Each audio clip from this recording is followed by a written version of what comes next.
We're back. It's a delight to say, joined by one of the leaders of, well, by my lights, one of the most important organizations in Washington, D.C. It's Judicial Watch.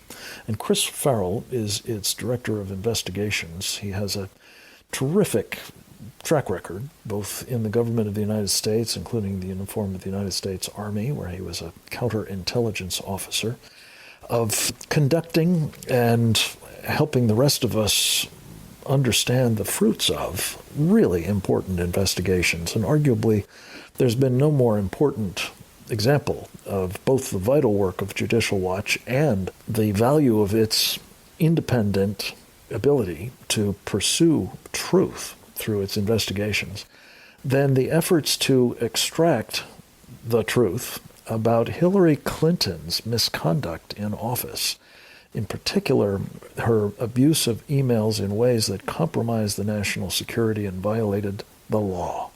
Chris Farrell, it is always good to have you with us. I understand you've had some interesting developments in that investigation, and I'm anxious to catch up with you about it. Thanks so much for taking a few minutes to join us. Great to be with you, Frank. So I guess the starting point is the only reason the American public knows about Hillary Clinton's email server at all is because of our litigation, which really is rooted in Benghazi. It's our efforts to uncover what really happened to Benghazi that revealed that Mrs. Clinton was running this outlaw email server that she sent 22 top secret documents across. In pursuing that, and we're now 6 years into the pursuit, Judge Royce Lamberth of the U.S. District Court in D.C. Granted us authority to depose Mrs. Clinton under oath. In other words, our attorneys would sit down in a room with her, place her under oath, ask her questions about that email server, something no one else has done. Not even the FBI got her under oath. And so we moved forward with that. We're very pleased Judge Lamberth granted us that authority. About 2 weeks after granting that, her attorneys, and this is really quite remarkable, filed an application for writ of mandamus.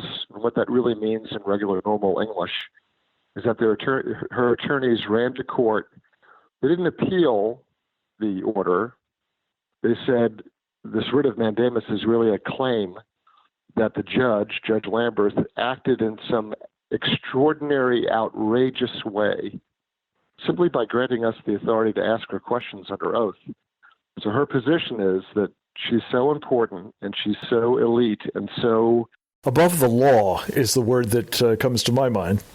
Yeah, that she cannot even be questioned. She's above that. Now, was this writ of mandamus, was it supported to Judge Lamberth or to another court? It goes to the appellate court in D.C. So, in regular plain terms, it's kind of like an appeal, but it's not in the sense that the foundation for the action is that her attorneys are claiming essentially that Judge Lamberth is out of control.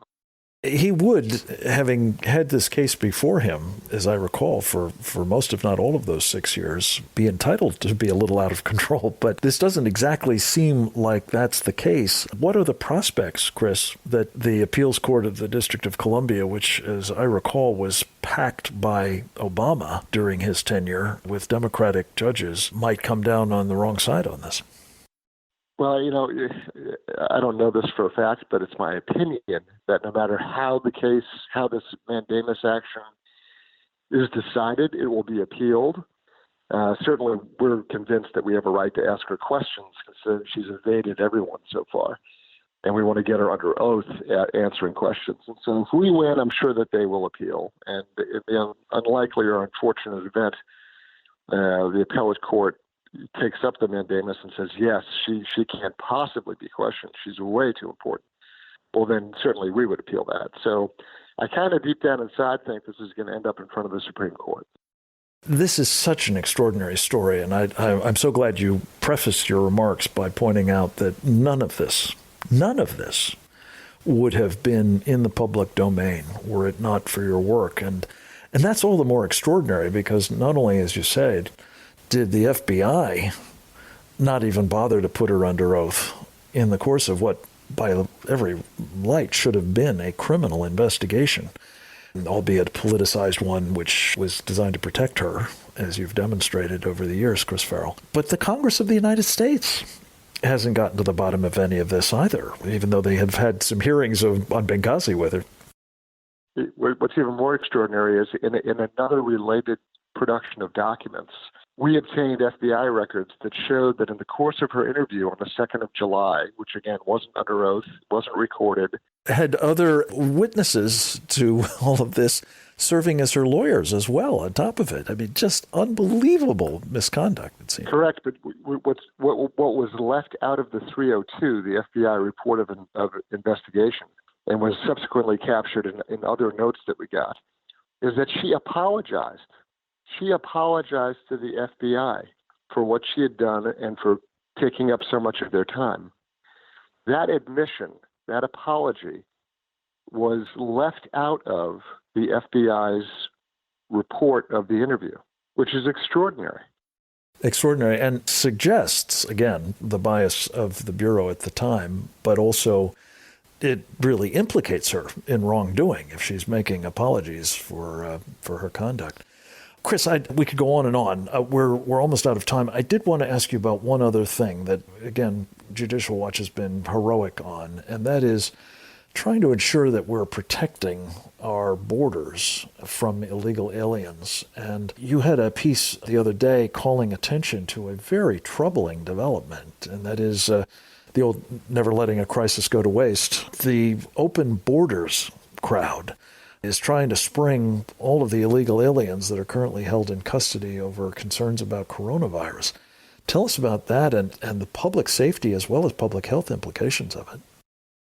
All the usual suspects are, as you mentioned, leveraging a horrible public health crisis in a remarkably counterintuitive way, saying that all those persons who we don't even really know who they are to begin with, and we certainly don't know their medical histories or records or in some cases where they even really came from, that somehow they should all be set free in the public because, if they're held in order to identify who they are and actually enact the laws of the country, somehow that's cruel and inhumane.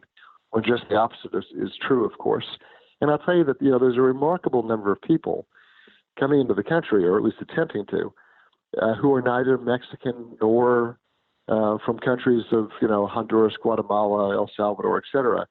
I can tell you from my own time in Guatemala, there were dozens and dozens of people who were coming from other South American countries, from Africa, from Bangladesh. And these are persons that I witnessed their attempts to get into the country. And when you hear people saying, Chris, well, look, they are at risk of contracting this coronavirus because they are in confined spaces under this detention policy, there is a certain logic to that. It's just that if you turn them loose in our society, where they don't have any place to shelter in place, presumably, they don't have any place to go other than presumably into sort of public spaces, you are almost certainly exacerbating, as you say, ironically for people who are expressing concern about the coronavirus, the magnitude of the problem we're facing, no? It is. It's an exponential risk. It doesn't make sense on a number of fronts. I mean, from a legal perspective, it's crazy, but even from a public health perspective, the risk factors to the general public, the American populace, but even to these people, why in the world would you set loose, essentially free agents to potentially complicate and compromise the situation even worse? It just doesn't make sense.